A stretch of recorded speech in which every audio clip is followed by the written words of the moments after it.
For today's video mga day, adjustment na po sa akong ngipon nga pwede nakasakit ikaw. Ning hapit sa ko during the pida ka nagpaload. And then nagsakay namin og bus. Ang akong kauban kay kasukaon man na siya gikalo na yan si Lupin. Nakulbaan ako during the pida ka basi musuka siya. And thankful kay ko kay wala siya nagsuka na abot na sa kurbad. Nagsakay na dayon mag tricycle pa ingon sa dental clinic. And grabe makalabad sa ulo ang ini. And then naabot na dayon mi ana. So nagdadali dayon ko ana kay first come first serve ba sila. So pagsulod na ako ikalima pa day ko. And then ning gawas na lang puguan na kay ang bata si pinigil siya reward daw nga ice cream ko wala siya nagsuka sa bus. Gipalitan dayon para unya pag uli diin na siya magsuka. Kabalo jud ko galay nang paminaw ato sa bus. Tungod sa ice cream gipunggan gid niya. Unya wala jud ko kasabot sa kainit sa panahon. Re-apply sa ako sa sunscreen. Ganahan ko ni nga sunscreen kay mura siya nagpa-cooling effect. Wala na jud ko agwanta so insulod na ako sa dental clinic. Kay hapit naman jud ko so gitagaan ko. Well gahulat ko siya una-una unsa color na pud nga rubber ako ipataon. Kada adjustment na makulbaan jud ko kay ang sakit ba anig humano. So mao to guys nakahuman ako pa-adjust. Sleepy na po kay akong kauban. Nangutana na pud siya nga inig uli magsakay bagyapon daw mig bus. Dili daw siya magsuka basta ilag daw sa e-park.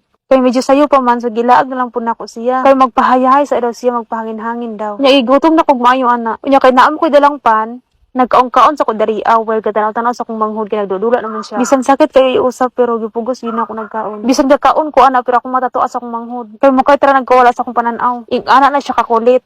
Giganan siya dagan-dagan pinabarting inita. Grabe uhaw na kay ko ana pero kaning tubig pwede dugay maabri. Luoy na kay ang mineral kay nga lumping na lang. Gitawag na ako manghod ana kay para painumon. May gani kay na open ra pod.